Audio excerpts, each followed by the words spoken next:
fall vibes are strong and I welcome you to this video. We have a lot of lipsticks to cover. My name is Diana Chu here at Slow Gaze. We are going to lip swatch 10 different shades. Bullet lipsticks, liquid lipsticks. I've got browns, I've got berries, I've got pumpkin tones. Please subscribe if you haven't already. I would love to see you back here on my channel every Wednesday. That's when I post at 11 a.m. Central Time. I do push out more lifestyle and minimalist journey content on Fridays and Sundays at the same time. But if you're just here for the lipsticks, I don't blame you because that is my kryptonite. One of my many kryptonites. So let's dive in. I'm gonna scooch in as close as I can without feeling creeped out by myself. Here we are. Hi, welcome to my lips. I guess you're gonna be staring a lot at my lips.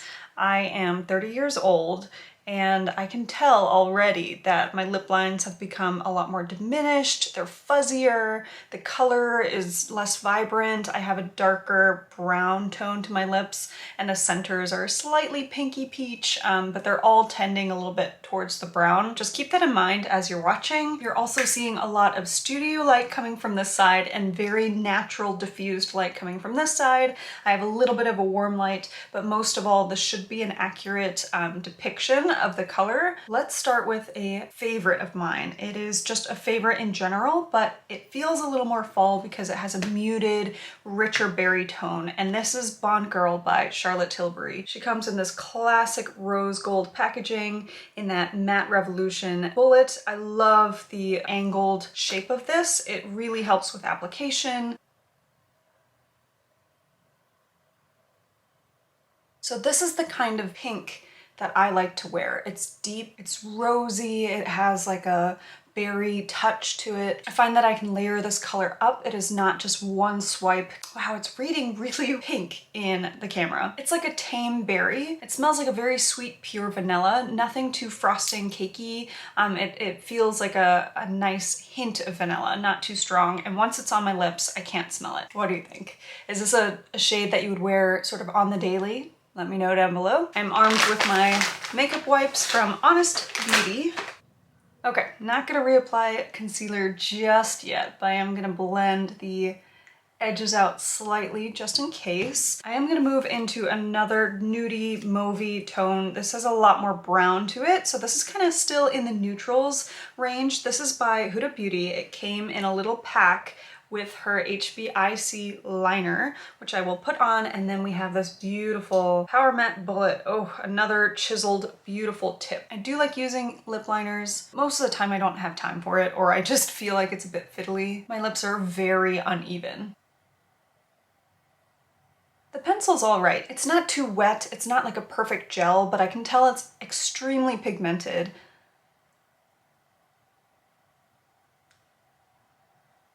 Just putting the lipstick on top of that, it looks a little crazy, so I want to blend it in with my finger. Maybe you're into that really strong lip line look. I am not used to it. That is an extremely matte formula. I can already tell my lip lines are looking pronounced. They're here to play. It almost reads like a liquid lipstick. It doesn't feel that way. Blotted matte lipstick. It's quite weightless. It still has a little bit of vanilla flavor, but not as strong as the Charlotte Tilbury. It's very neutral. I could wear this every day. Did I not mention the name of this color? It is Board Meeting by Huda Beauty. I'm sorry. Made in Italia. Charlotte is also made in Italy. Shall we move on to the next? Little bit of concealer. I was wearing this in a previous video. This is by Melt Cosmetics. This is in their shade 710. They describe it as an ultra matte lipstick, and it was made in the US of A. She is this like chrysanthemum-y, mustardy, burnt chamomile. It's just so muted. It's almost beigey, a little bit sandy, but it has a richness to it that I just cannot find elsewhere. So I'm going to put this on. Again, it's gonna look very different on my skin tone, and it will likely look very different on yours depending. It has another vanilla-like scent, but with a touch of Play-Doh. It's not very strong, but it's not as like a pure one-note flavor as the Charlotte Tilbury, which I love that scent a lot. It's not off-putting, but it's definitely present. Very matte, really comfortable. Not quite as matte as the Huda Beauty one, but it feels a lot more pigmented and creamy. It feels like more is going onto my lips as I swipe. Just a butternut squash dream. It's a really sophisticated, nuanced color, and I mean, for my skin tone, I love it. It feels a little unexpected, but it's not drawing your eye like so far in that it's making like too much of a statement. I love it. What do you think? It's like a perfect fall leaf color. Oh, it's very inspiring. I mean, this color is totally inspiring me, and it was $19. Oh, I just really love this shade. It's one of my favorites, and it really goes well with their other kind of grungy eye palettes. Let's jump into two reds before I move into the liquid lipsticks. How could I do a video without featuring a Pat McGrath lipstick? She is in the shade Guinevere, and this is also made in Italy. It's in the shade 041. So this I bought back when it was a special edition color, I think. You can still get it in the black bullet at Sephora, whatnot. There's also a lot of nuance to this. This is in her MatteTrance formula, so it is deeply blotted, really matte, slightly drying as the day goes on, so it's not my favorite formulation. However, the effect on the lips is uncomparable. She has deep berry tones, she has a lot of richness, there's a crimson to it, but it's not too bricky. It's bluish, so it feels like it'll make your teeth look whiter, which we're all about them pearls. Put her on straight from the bullet. I just cannot compare these lipsticks to anything else out there that I have tried personally. I mean, they're so pigmented, and I have to be really careful with what I'm doing, and I will stop speaking right about now.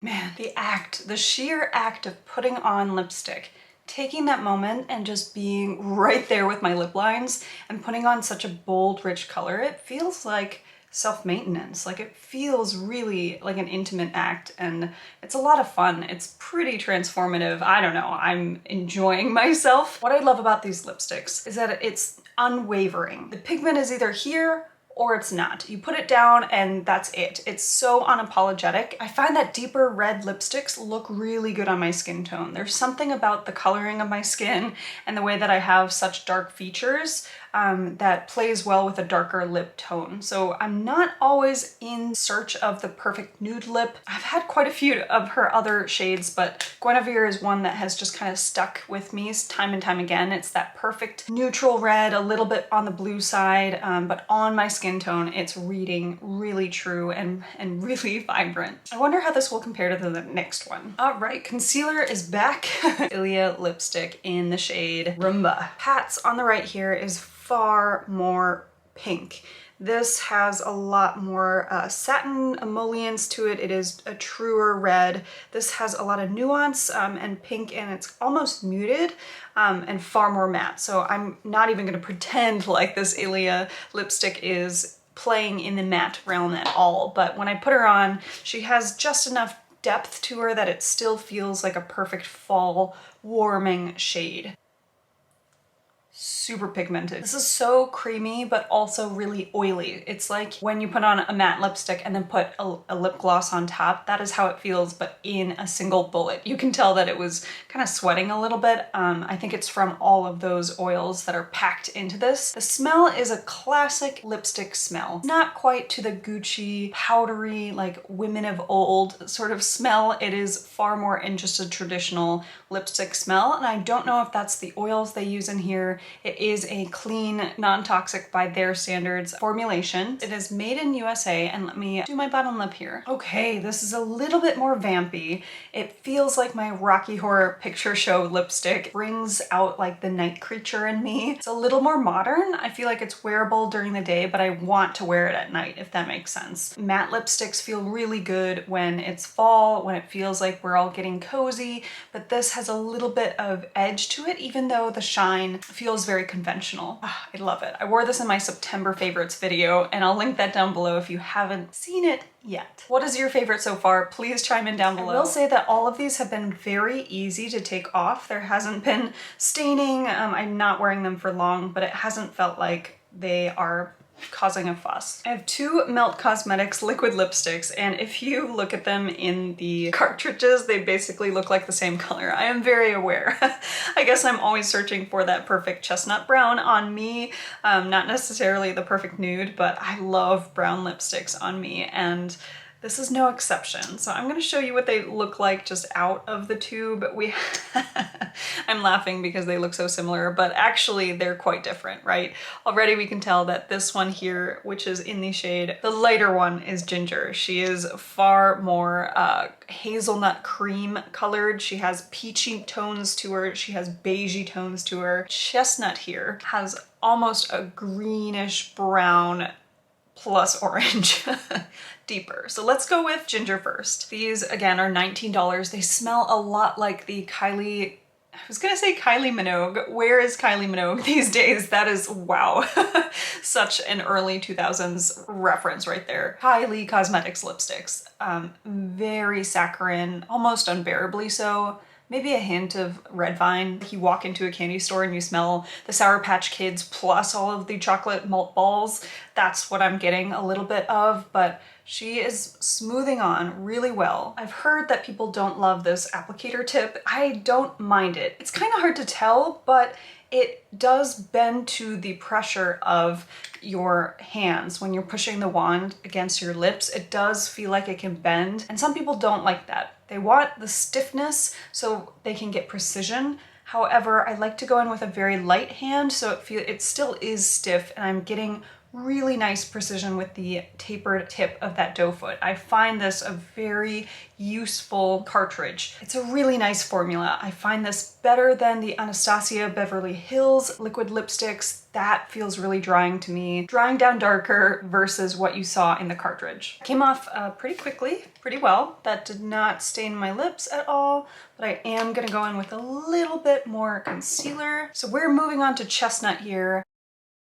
Okay, let's let that dry down a little bit. It's looking very vampy, but keep in mind that this has the strong green undertones. Really reads like the bottom of the muckiest debris pile of leaves. If I were to name this, it would be Mangrove Swamp. I don't know why. This shade also is giving me a little bit of like lip liner vibes. It's deeper around the edges. Do you see that? And it's not because the shade is translucent. It went on very opaquely, just like the other one, but somehow the way that it's over my lip lines, it's looking like I drew in darker lip lines. Okay, and it's dried down. What do you think? I really love having unexpected shades. It's kind of spooky. It's a little bit grungy, but I love it. Again, I feel so powerful with a deep lip. Final two, let's do it. Okay, welcome back to my concealer lips. I've never loved that look, but let us end with two Too Faced Melted Matte lipsticks. So I apologize in advance if we cannot source these again this year. I'm not sure what they're going to come out with. They have the holiday set with the minis. I do really love all of their shades. These are left over from past 2 years. I don't remember which one I bought first, but we have Gingerbread Man and Gingerbread Girl, and they're confusing because their caps are kind of more correspondent than the true shade. So I'm just gonna cover it up like that. You can tell if I flip them as similar as they look. This one has a truer red base. This is a fiery orange. Once they're on the lips, they actually change a lot. And let's start with Gingerbread Man. Has a very typical doe foot applicator. Smells like a toasted caramel s'more. I can see why a doe foot like this that has that really smaller tip, a one flat angled side, and that's totally stiff could be easier to work with. You really can kind of push in and feel like you have a lot more control. If you really rely on that, yeah, I would be wary of the Melt Cosmetics ones. But you know, I think you learn to use any tool that you're given. I love it, especially in fall, because it gives me that warmth, coziness, but a brightness. So if I'm feeling a little sallow or tired, I do reach for this a lot. What do you think? It's like a perfect salamander, alizarin crimson, like there's a lot of vibrancy to it. I'm really into it. I'm liking this with my sort of navy colors right now, but I promised I would end on the other one, so let's move on to that. And the final shade, we have Gingerbread Girl. She is also made in the USA. I guess they both were, and they have a 12-month shelf life, if that matters. I guess I've been keeping these for longer than a year, so that is something to keep in mind. If you buy one shade, but you only use it during fall, I guess that does factor into it, but let's put her on and see our final thoughts here. They're so opaque. They really have the same scent. They go on really easily, but these are harder to take off. They kind of fight you versus the Melt Cosmetics. There's like a cinnamon spicy note. Am I detecting a little bit of patchiness? Or is it because this is like a year old? I'm going to go in. This is the only one I had to double dip to go in for the bottom lip. And I don't really have large, luscious lips. So you can see that satiny shine. That's gonna go away as this dries down. My lips are very uneven, so I'm sorry if my application has been a little bit wonky. I can't really tell because, you know, I look at my face all the time, and if it looks normal in the mirror, it's gonna just look normal to me. Hopefully this has given you a good sense of the colors and the shades of fall. I hope that you're feeling inspired by the makeup you're using. Just letting colors kind of dictate your mood, bolster that feeling of coziness and comfort that we're all kind of searching for, especially during this time. That's all from me, I guess. Let me know down below what shades you really liked from this video, but also the ones that are in your collection or ones maybe that you're thinking of adding to your collection just to get those true fall vibes. I'd love to know. I'm gonna quickly special mention just 3 glosses have been serving up that same feeling. This is the Nabla Champagne Supernova, the 2 Buxom lip creams. We have Spiked Apple Cider and Hazel. The smells are strong. If you like a coconut scent, you know, definitely go for this. But if you're enjoying something that has a lot more apple tone to it, she's your gal. And then finally this Hazel shade. And I'm gonna quickly swatch them on my hands for you. We got Hazel, which smells like a savory fall scent. It's really appealing and it's not like a gingerbread man. Then we have Spiked Apple Cider, which I think would go well for basically any skin tone, any lip color,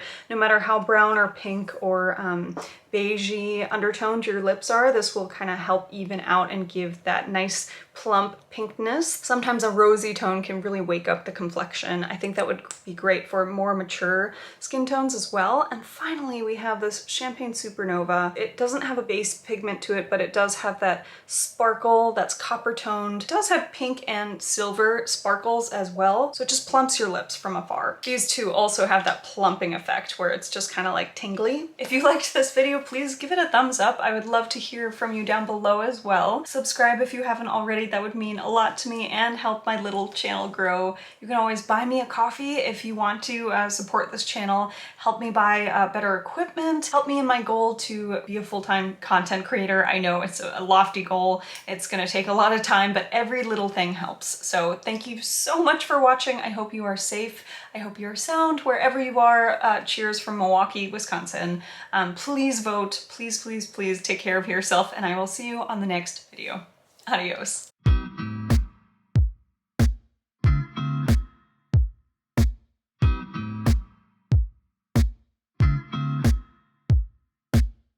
Please handle this cider. You got me upside down. Should only fill this much.